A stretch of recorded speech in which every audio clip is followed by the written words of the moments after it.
আসসালামু আলাইকুম রহমতুল্লাহি ওয়া বারাকাতুহু। সম্মানিত দর্শক, জামায়াতের আমির ডক্টর শফিকুর রহমানকে নিয়ে বিতর্ক থামছে না। তার কথা, তার কর্মকাণ্ড, তার যে গতিবিধি, নড়াচড়া সব কিছুই অনেকের নিকট অস্বাভাবিক মনে হচ্ছে। তাকে নিয়ে প্রশংসাকারী যারা রয়েছেন তাদেরও বাড়াবাড়ি আছে, আবার তার যারা সমালোচনা করছেন তারাও কিন্তু খুব নির্মমভাবে, নির্দয়ভাবে, নিষ্ঠুরভাবে তার একটি সাধারণ অভিব্যক্তি বা কথাকে এটিকে এতটা জটিল আকার ধারণ করাচ্ছেন বা এতটা জটিল পরিস্থিতি নিয়ে যাচ্ছেন যে এই ভদ্রলোকের প্রাণবায়ু কতক্ষণ থাকে, তার ইমেজ কতক্ষণ থাকে এবং তিনি দলের নেতৃত্বে কতদিন থাকতে পারেন, এটি নিয়ে যথেষ্ট সন্দেহ দেখা দিয়েছে। এর কারণ হলো জামাত একটা খুবই কনজারভেটিভ দল, রক্ষণশীল দল। এখানে যারা আমিরের পদে ছিলেন অতীতকালে তারা সবাই একেবারে খুব কম কথা বলেছেন, এবং অতীতে যারা একটু কথা বলার চেষ্টা করেছেন সবাই কিন্তু বিপদে পড়েছেন। এবং সেই বিপদের প্রথম বিপদটা এসেছে কিন্তু অধ্যাপক গুলাম আজম সাহেবকে নিয়ে।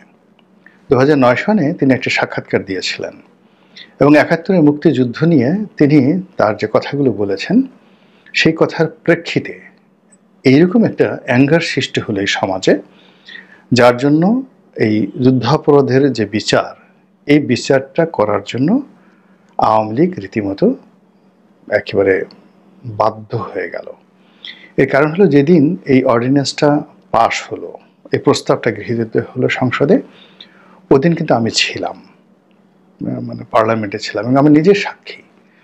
আইনমন্ত্রী চাননি এরকম হোক, তারপর স্পিকার চাননি যে ওই বিষয়টা আলোচনা হোক, কিন্তু প্রয়াত মাহমুদুস সামাদ সংসদ সদস্য, মাননীয় সংসদ সদস্য, তিনি একটা প্রস্তাবনা দিলেন এই যুদ্ধাপরাধীদের বিচার সংক্রান্ত বিষয়। আর ওটা নিয়ে সংসদে আলোচনা করতে করতে এমন একটা পরিবেশ সৃষ্টি হলো, ওই পুরো সংসদের যে পরিবেশ পরিস্থিতি না ছিল শেখ হাসিনার অধীন নিয়ন্ত্রণে, না ছিল স্পিকারের নিয়ন্ত্রণে, না ছিল আইনমন্ত্রী কামরুল সাহেবের নিয়ন্ত্রণে। ফলে ওটা খুব অল্প সময়ের মধ্যে একেবারে গৃহীত হয়ে যায়।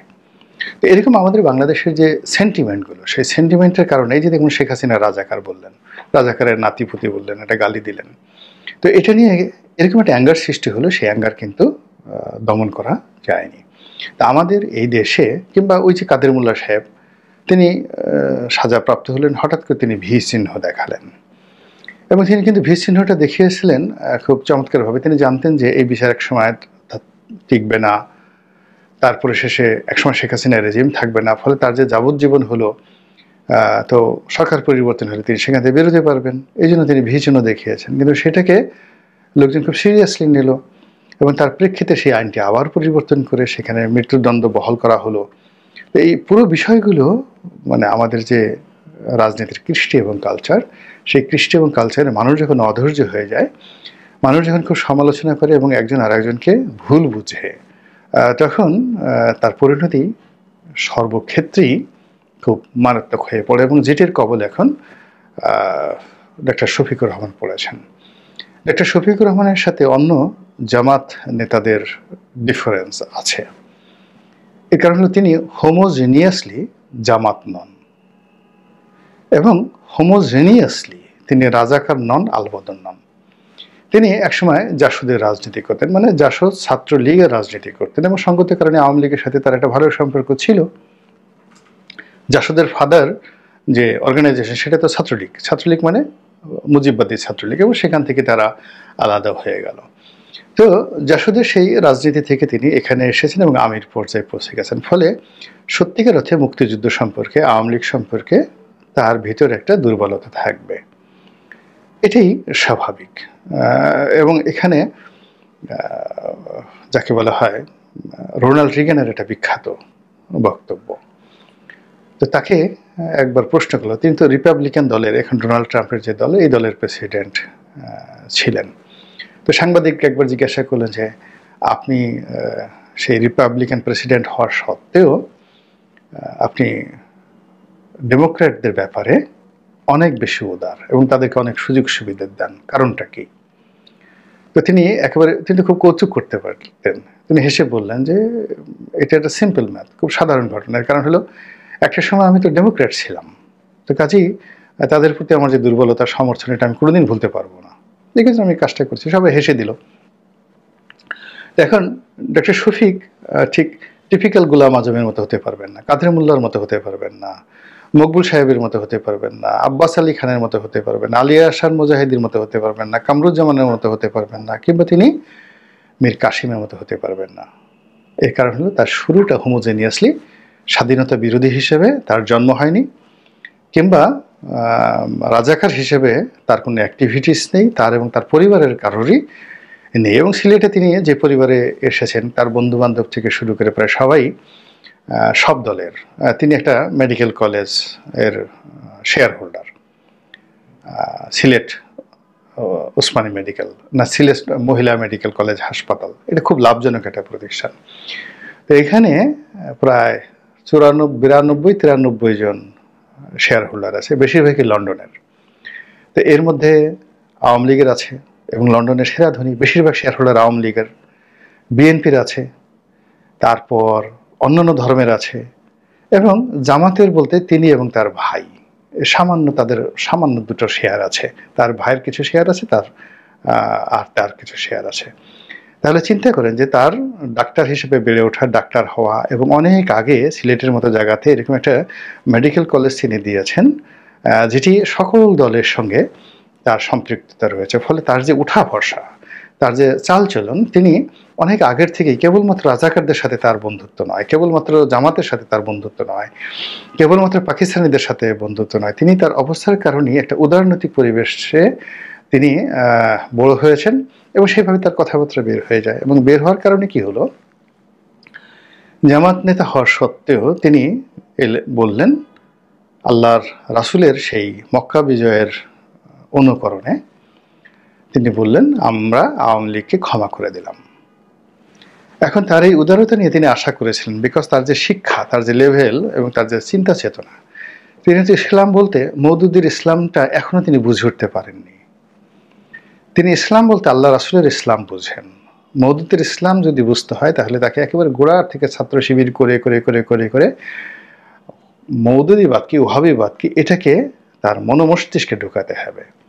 তো ফলে কি হতো, তিনি সেই ইবনে সৌদের কাহিনী প্রচার করতেন, কিন্তু যখনই তিনি মক্কা বিজয়ের সেই স্মৃতি তার স্মরণে আসলে, এবং সেই অনুযায়ী তিনি আল্লাহ রাসূলের মতো উদার হতে চাইলেন, সেই সুন্নত তিনি অনুসরণ করতে গেলেন, তখন তিনি নিজের অজান্তে আহলে সুন্নাত আল জামাত হয়ে গেলেন। এবং এই আহলে সুন্নাত আল জামাত হতে গিয়া তিনি মূলত আব্বাসি, তাহেরি এদের দলভুক্ত হয়ে গেলেন। এবং জামাতের যে ফান্ডামেন্টাল যারা ওয়াজ নসিহত করেন, তাদের সঙ্গে আবার এই যে তাহেরি, আব্বাসি, এদের সঙ্গে একটা বিরাট দ্বন্দ্ব সংঘাত রয়ে গেছে। ফলে নিজ দলের মধ্যে তিনি ভীষণভাবে নিন্দিত হলেন, সমালোচিত হলেন, এবং তিনি তার কথা আবার ঘুরিয়ে বলতে বাধ্য হয়ে গেলেন। এটা গেল তার প্রথম অবস্থা। এরপর তিনি তো বাংলা মাধ্যমে পড়াশোনা করছেন, আরবি পড়েননি। তো মাদ্রাসায় যারা পড়েন তাদের যে মন মানসিকতা, কওমিলানি যারা পড়েন, হাফিজি যারা পড়েন, তারপরে শেষে আলিয়া মাদ্রাসায় যারা পড়েন, তাদের যে মন মানসিকতা, এটা বিশ্ববিদ্যালয়ে ইঞ্জিনিয়ারিং পড়ায় বা ডাক্তারি পড়ে, দার্শনিক পড়ে, এটা জীবনে কখনই তাদের একত্রে বসবাস সম্ভব নয়। এবং তার আগে যেমন কামরুজ্জামান বাইবর্ন শিবির, বাইবর্ন সেই যাকে বলা হয় জামাত, কিন্তু তারপরও তিনি ঢাকা বিশ্ববিদ্যালয়ের খুবই মেধাবী ছাত্র ছিলেন, অলথ্রো বোধহয় ফার্স্ট ক্লাস পাওয়া, যিনি যুদ্ধাপরাধের দায়ে যাকে ফাঁসিতে লটকানো হয়েছে। তো তিনি অনেক প্রোগ্রেসিভ চিন্তা ভাবনা করতেন, এবং সেই আধুনিক চিন্তা ভাবনার কারণে জামাতের মধ্যে তিনি কিন্তু ভীষণ রকমভাবে সমালোচিত ছিলেন। তো এরকম কাদের মোল্লার এই অবস্থা, তাকে নিয়েও কিন্তু সে খুব আধুনিক মন মানসিকতার লোক ছিলেন আব্দুল কাদের মোল্লা। কারণ হলো তিনি প্রথমে ছাত্র ইউনিয়ন করতেন, ছাত্র ইউনিয়ন থেকে শিবিরে আসছেন, শিবির থেকে আবার জামাতে আসছেন, কিন্তু তার জীবনের একটা বিরাট অংশ কেটেছে শিক্ষকতায়, বিরাট অংশ কেটেছে তার যাকে বলা হয় সাংবাদিকতায়। এবং তিনি বাংলাদেশ ফেডারেল সাংবাদিক ইউনিয়নের নেতা ছিলেন, প্রেস ক্লাবের নেতা ছিলেন, সব মিলিয়ে মানে সেই এরশাদের যুগে। তো কাজেই এরকম আধুনিক মন মানসিকতা সম্পন্ন লোক যারা জামাতে এসছে তাদের সবারই কিন্তু জামাতের দুর্ভোগ এবং দশার মধ্যে পড়তে হয়েছে। তো ডক্টর শফিক প্রথমত যেহেতু ভিন্ন লাইন থেকে এসছেন, দ্বিতীয়ত এই যে এমন একটা ঘটনা ঘটলো বিজয়, এই সময়টাতে তিনি যেভাবে লাইমলাইটে আসছেন, তাকে নিয়ে যেভাবে মানুষ আগ্রহ দেখাচ্ছে কিংবা তিনি যেভাবে কথা বলছেন, এটাকে জামাতের যারা কনজারভেটিভ লোকজন তারা অতিকথন বলছেন। জামাতের যারা প্রতিদ্বন্দ্বী রাজনৈতিক তারা চিন্তা করছেন যে আল্লাহ, জামাত তো এগিয়ে গেল, ডক্টর শফিককে তো সবাই জিজ্ঞাসা করে, আমাদেরকে কেউ জিজ্ঞাসা করে না, ইত্যাদি ইত্যাদি বিষয়গুলো। এবং এর মধ্যে ম্যাটিকুলাসলি জামাত যে কাজগুলো করেছে, প্রশাসনের অতি গুরুত্বপূর্ণ জায়গাতে তাদের নিজের লোক বসিয়ে ফেলেছে, ফাইন্যান্সিয়াল ইনস্টিটিউশনগুলো তারা নিজের নিয়ন্ত্রণে নিয়েছে, এবং তাদের নেতাকর্মীরা এখন মানে একেবারে বুক ফুলিয়ে অক্সিজেন দিতে পারছে।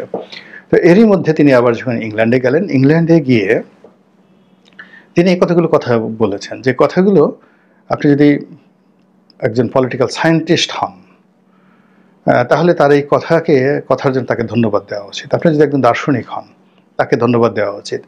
আপনি যদি একজন মনোবিজ্ঞানী হন তাহলেও তাকে মানে শ্রদ্ধা জানানো উচিত। এর কারণ হলো আমাদের এই সমাজে এই এখন সবাই শুধু ফ্যাসিবাদ ফ্যাসিবাদ ফ্যাসিবাদ, ফ্যাসিস্ট ফ্যাসিস্ট, মানে এনি নেগেটিভ কথাবার্তা বা গালাগালি, এগুলো একটা জাতিকে, ব্যক্তিকে মানে সাইকোলজিক্যালি তাকে মেরে ফেলে।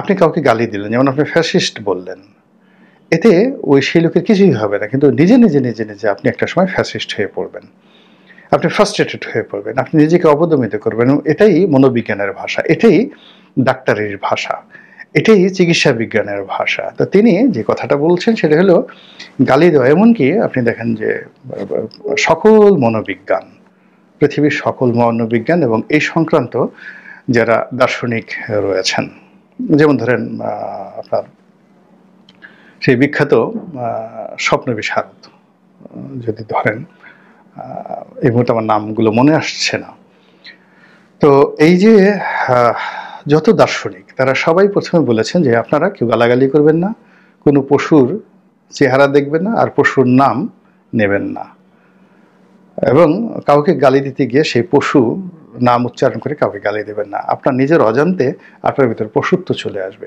It's a language of psychology. আবার আপনি কারো গীবত গাইছেন, পেছনে পেছনে গালাগালি করছেন এবং বারবার অন্যকে নিয়ে সমালোচনা করছেন, অন্যের পার্সোনাল বিষয়গুলো আপনি সামনে আনার চেষ্টা করছেন, আলটিমেটলি এটা আপনাকে একটা মানসিক বিকারগ্রস্ত ব্যক্তিতে পরিণত করে ফেলবে। তো সেই জিনিসগুলো একজন ডাক্তার হিসেবে উনি খুব ভালো করে জানেন। এই জন্য এখন আওয়ামী লীগকে কেন্দ্র করে যে সবাই অকথ্য ভাষায় গালাগাল করছে, এটাকে তিনি মনে করছেন যে এটা এক ধরনের কাপুরুষতা। এই কারণে আওয়ামী লীগ যখন ক্ষমতায় ছিল তখন তো কেউ এই ধরনের কথা বলতে সাহস পেত না, এখন তারা নেই প্রেক্ষাপটে, এবং আগামী 20 বছর আওয়ামী লীগের কোনোভাবে আসার সম্ভাবনা নেই। তো কেন তাদের নাম উচ্চারণ করে আমি ক্ষতিগ্রস্ত হতে যাব, বা কেন তাদেরকে গালাগালি করে তাদের নাম উচ্চারণ করে আবার তাদেরকে আলোচনার পদবিতে আনতে যাব? এই কথাগুলো তো খুব স্বাভাবিক, তিনি এই কথাগুলো বলেছেন। 2 নম্বর হলো যে আওয়ামী লীগের জমানাতে দেখেন এই ফাঁসি চাই ফাঁসি চাই ফাঁসি চাই, এই জামাত ইসলামের লোকদের বিরুদ্ধে ফাঁসি ফাঁসি ফাঁসি, ছোট ছোট পোলাপানও ফাঁসি, এই দাবিটি যখন হলো বা এই ধরনের স্লোগান যখন হলো 2011-12 সনে, সেটা আওয়ামী লীগকে আজ কোথায় নিয়ে আসছে আপনি দেখুন।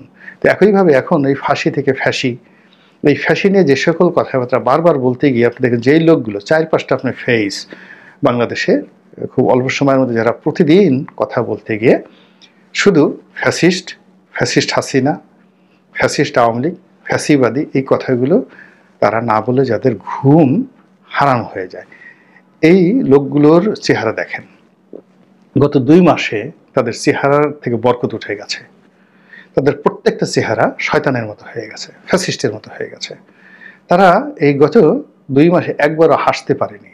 আপনি তাদের কোনো হাস্যোজ্জ্বল কোনো ছবি গত 2 মাসে দেখাতে পারবেন না, যারা খুব ঘন ঘন এই গালাগালগুলো দিচ্ছেন। এই কারণ হলো আপনি যখন গালাগালি করেন, আলটিমেটলি ন্যাচারাল যে আপনার মধ্যে যে একটা গ্রুমিং থাকে, একটা গ্লেচারিং থাকে, এটা নষ্ট হয়ে যায়, যাকে নূর বলা হয়, এই নূরটা নষ্ট হয়ে যায় গালাগালি করা।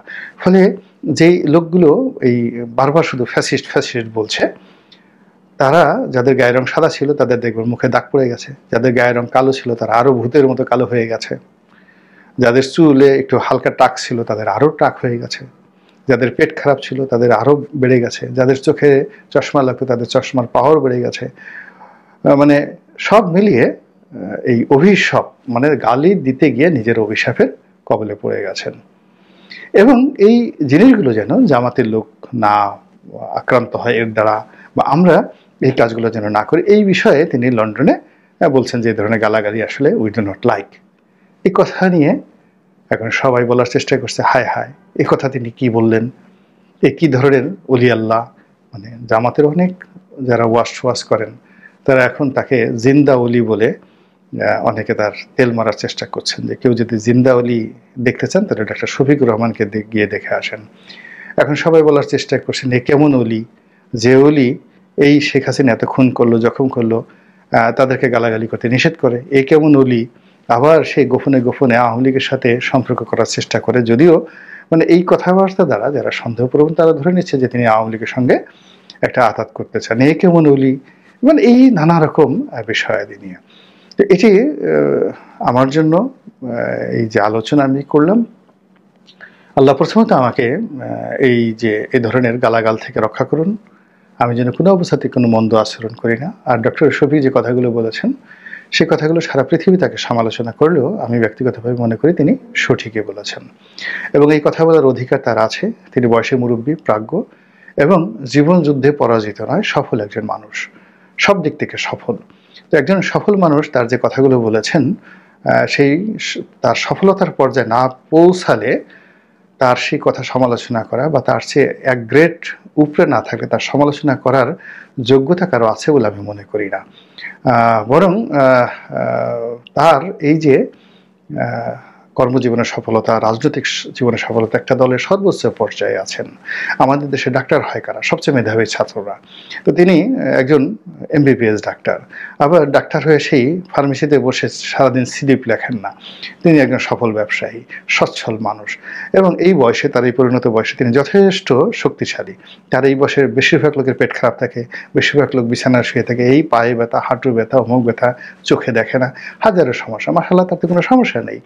তো এখন দেখা গেল তার ছেলের বয়সী একটা লোক যে এখন চশমা ছাড়া চলতে পারে না, যে এখন মানে যাকে বলা হয় সংসার চালানোর জন্য তাকে হাত পাততে হয়, চাঁদাবাজি করতে হয়, দুর্নীতি করতে হয়, যে এখনো কলেতে কলম ভাঙে তিনটা, সেই সমস্ত মানুষ যদি ডক্টর শফিকের মতো মানুষের চিন্তা এবং চেতনার সমালোচনা করেন তাহলে মানে আমি কি বলবো, ওই যে যারা করছেন মূলত তারা নিজেদের উপর জুলুম করছেন।